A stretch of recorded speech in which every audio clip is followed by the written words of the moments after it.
हमारे देश में ब्राह्मण सिर्फ किस घर में पैदा हुआ उससे तय नहीं हुआ। वेद व्यासा महर्षि थे, महाभारत लिखी उन्होंने, परंतु उनकी मां मछुआरा थी। वाल्मीकि के बारे कहते हैं कि वो दलित घर में पैदा हुआ। कालिदास जंगलों में पेड़ की शाखाओं को काटते थे। ऋषियों के ऋषि विश्वामित्र, उनके माँ बाप क्षत्रिय थे। और यदि कोई ब्राह्मण नियम तोड़ दें या गलत काम कर दें तो उनको सजा मिलती थी। उदाहरण रावण ब्राह्मण था, बहुत लोगों को, कम लोगों को पता है। करुणानिधि जी को कई सालों से नहीं पता था और उसकी पूजा करते थे, रावण लीला मनाते थे। फिर मैंने उनको एक दिन समझाया कि रावण ब्राह्मण था, उस दिन से वो पूजा छोड़ दी उन्होंने। तो मैं आपसे ये कहता हूं कि हमारी परंपरा में जो ब्राह्मण के अनुशासन है उसकी पालन करते थे, वही ब्राह्मण माने जाते। किसी घर में पैदा हो जब माँ बाप ब्राह्मण है वो संस्कार आसानी से सिखा सकते हैं, इसीलिए वो धीरे धीरे जुड़ गया जन्म से, और सिर्फ जन्म से हो गया। लेकिन आज ऐसा नहीं है। हमें देखना चाहिए कि उस व्यक्ति में क्या गुण है और ब्राह्मण का गुण है कि नहीं। यही भगवत गीता में भगवान कृष्ण अर्जुना को कहते हैं कि ब्राह्मण जो है या वर्ण व्यवस्था जो है ये गुणों के आधार पर रचाई गई है।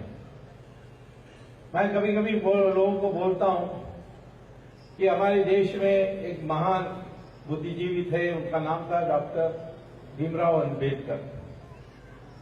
वो गए 1916 में कोलंबिया यूनिवर्सिटी, जो एक मशहूर यूनिवर्सिटी है।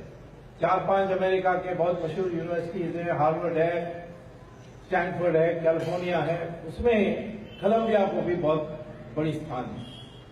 वहां 1916 में गए, उन्होंने पीएचडी इकोनॉमिक्स में की थी। जिस पीएचडी मैंने भी इकोनॉमिक्स में की थी। लॉ को हम पढ़े थे, परंतु हमारी स्पेशलाइजेशन तो इकोनॉमिक्स है और पीएचडी हमने इकोनॉमिक्स में ली थी। प्रोफेसर भी इकोनॉमिक्स के ही रहे। उन्होंने भी पीएचडी की, कब की? 1916 में, जब हिंदुस्तानियों का जानते भी नहीं थे लोग। मैं तो कहता हूं कि 1962 में जब मैं हार्वर्ड में गया तब भी वो समझते थे कि हम कोई बंदर जैसे कोई पेड़ से नीचे उतरे हैं। ऐसा गलतफहमी बहुत होती थी। धीरे धीरे अब प्रतिमा हमारी बदल गई है। तो 1916 में वो गए, पीएचडी दी, फिर इंग्लैंड में गए और वहां उन्होंने बैरिस्टर बने और देश में आकर उन्होंने संविधान बनाने में मदद की। और उनको सब भीमराव कहते थे। नेहरू परिवार से जवाहरलाल गए थे कैम्ब्रिज, सब एग्जाम में फेल हो गए क्योंकि पैसे वाले के घर से आए। तो इंग्लैंड में उन जमानों में कैम्ब्रिज यूनिवर्सिटी में एक डिग्री होती थी, जेंटलमैन पास। फेल हो गए, परंतु घर खाली हाथ में नहीं भेजना चाहिए, तो जेंटलमैन पास का सर्टिफिकेट दे देते। और वो जब हिंदुस्तान आए, जवाहरलाल नेहरू को पंडित जवाहरलाल नेहरू कहा और अंबेडकर को भीमराव।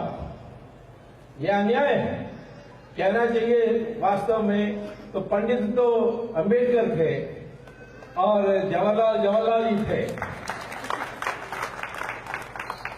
आज हमारे सारे जो वर्ण में लोग हैं, अलग अलग लोग, उन सब का जो पूर्वज है वो एक ही है। आज वो पूर्वज ढूंढने के लिए साइंटिफिक तरीके उपलब्ध हैं, उसका नाम है डीएनए। अब डीएनए टेस्ट करा दीजिए। हमारे ब्राह्मणों का डीएनए और शेड्यूल कास्ट का भी डीएनए एक ही है, क्षत्रिय का भी एक ही है, वैश्यों का भी एक ही है, हिंदू मुसलमान का भी एक ही है। मैं तो मुसलमान को कहता हूं, मान लो तुम्हारा पूर्वज हिंदू है, फिर हम सब मिलकर के काम कर सकते हैं। ये मत सोचो कि तुम बाहर से आए। तो जब हम एक ही देश के हैं और ये अंग्रेजों ने ऐसी बना दी, आर्यन द्रविडियन सब बकवास। द्राविड़ा पहले यहां राज करते थे, फिर यूरोप से आए थे आर्यन, उन्होंने उनको मार मार के दक्षिण में भेज दिया और उन्होंने 2 देश बनाने के लिए प्रयास किए। दो समुदाय बनाने की प्रयास। आज हम लोगों के जो ब्राह्मण हैं उनका कर्तव्य है कि इस देश को फिर कैसे बांधा जाए और इसकी अस्मिता एक असली अस्मिता बनाया जाए, जो पुरानी अस्मिता है, जो प्राचीन अस्मिता है। इसके लिए हिंदू को विराट हिंदू बनना चाहिए, कभी झुकना नहीं चाहिए। अन्याय होगा तो जवाब देंगे और 10 गुना ज्यादा जवाब देंगे। यदि सहन करेंगे या चुपचाप बैठेंगे या सोचेंगे बस क्या करें, मजबूरी है, ये नहीं। ब्राह्मण को तो खड़ा होना पड़ेगा।